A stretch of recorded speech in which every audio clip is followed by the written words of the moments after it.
relatives that are out there. And sometimes as you do that, you begin to discover some very interesting things about your family. Not only where they come from, but you may begin to uncover some embarrassing things about your family. And had you had the choice, you may have chosen not to come through that lineage. But you see, God had a lineage that was all set aside for the Messiah to come through. The person who was the Messiah had to be born from Abraham's lineage. He had to come through Isaac. And now it's even going to get a little more specific. It's beginning to get more specific as we go through the Scripture. If you look in Micah,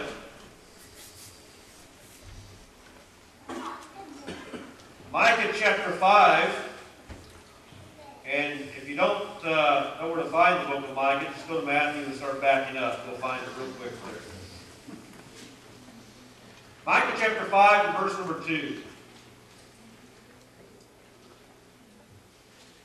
But you, O Bethlehem, Euphrates, who are too little to be among the clans of Judah, from you shall come forth for me one who is to be a ruler in Israel, whose origin is from old, from ancient days.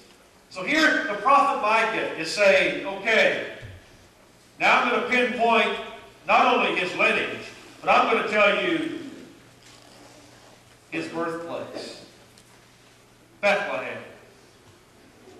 Now you say, well, that's an interesting prophecy. But that prophecy was written 750 years before the birth of Jesus. 750 years, Micah says, as he spins the globe, let me look and see where the Messiah is going to be born, right there in this little city of Bethlehem. He said, well, anybody could have done. No. I look at some globes today as we go to some secondhand stores. And there was one the other day I saw in the store, and it was an old globe. And it wasn't anything like the globes today. Wars change nations, change boundary lines. Nations come and nations go. We talked about the Soviet Union. And our kids say, huh? Where? I had a prophet just a few years ago mention something about the Soviet Union. They would have probably been, yeah, that'll still be there in a couple of years, or at least my lifetime. But Micah prophesied something out 700 years, and he mentioned a little city, a little town of Bethlehem.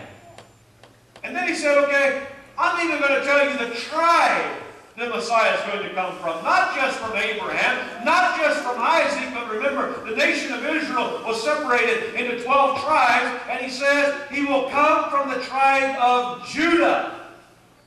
That's the tribe he'll come from. So now we have his lineage, we have his city of birth, but they also went on. And Isaiah said in Isaiah 7:14, this is a familiar passage to most of you. Writing again 700 years before the birth of Jesus, Isaiah says, therefore the Lord himself will give you a sign. You want a sign of the Messiah? Behold. Now, put yourself in Isaiah's place as he begins to write these words. A virgin shall conceive and bear a son, and they shall call his name Emmanuel. Now imagine Isaiah writing this 700 years before the birth of Jesus, and he's writing and he's saying, a virgin's going to conceive. Well, that don't even make any sense, but nevertheless, it was God moving him to write that, and he wrote it. And he said, now I'm going to even tell you what his name is going to be. His name should be called Emmanuel. Before the birth of Jesus, the angel came to Mary in Luke chapter 1, and the angel was telling Mary how she was going to have a child. And the first thing that Mary said is, how can this be? I am a virgin. King James says, I have never known a man. How can this be? Well, the angel announced, You will conceive and bear a son, and you will call his name Emmanuel, which means God with us. So now you begin to put these prophecies together. You have coming from Abraham. You have coming from the tribe of Judah. You have coming through Isaac. Now you have being born to a virgin. Well, that eliminates most of us, right? Right? Now it's beginning to narrow it down who the Messiah is going to be. And his name is going to mean God with us. Then you had another prophet come on the scene, Hosea. And Hosea wrote, wait a minute. When Israel was a child, I loved him, in Hosea 11:1. But out of Egypt I will call my son. So Hosea comes on the scene and he says, wait a minute now, the Messiah is going to come from Egypt. And the skeptics began to smile. And the skeptics began to laugh. And they said, we caught the prophets in a contradiction. How can the Messiah come from Bethlehem? How can he be of Nazareth? And how can he come out of Egypt and be one person? And what happened when Jesus Christ was about to be born? All of a sudden, a tax. There was a tax that was presented, and because of your lineage, you had to go back to your hometown to pay your taxes.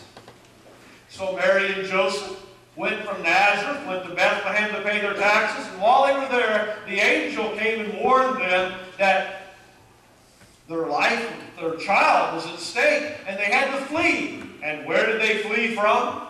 Egypt. And you see how the prophets were exactly right about Jesus.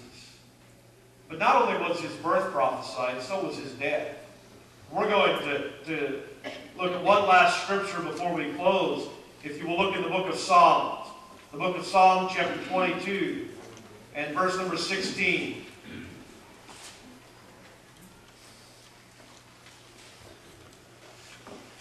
Now, those of us who have children, we all hope that we outlive our children. We hope that.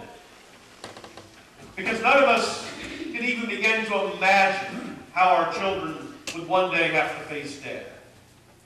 But before Jesus Christ was born, his death was prophesied very specifically in the book of Psalms. Psalm chapter 22.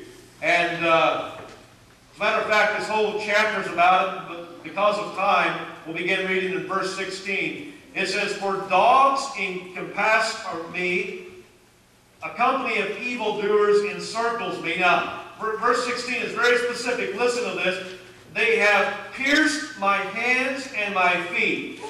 I count all of my bones, and they stare at and they gloat over me. They divide my garments among them, and for my clothing they cast lots. Again, God is showing the Messiah, born of this lineage of Abraham, of the tribe of Judah, going to come through Isaac, being born in Bethlehem, being called out of Egypt. But not only that, he's going to die a very certain death, and that is a death of crucifixion. This was written before crucifixion was even being practiced and used. His hands will be pierced. They will cast lots for his garments, which they did. Jesus, remember, when he was crucified in Matthew 27:35, it says when they crucified him, they divided his garments among them, and they cast lots. So now here we are today, 2,000 years after the birth of Jesus. Some 6,000 years after these prophecies have been written. And what are we going to do with this information? What is the probability that by mistake someone fulfilled all 400 of these prophecies and they found the wrong Messiah? What is the probability of one person fulfilling 400 very specific prophecies about their life and death? There was an interesting article written about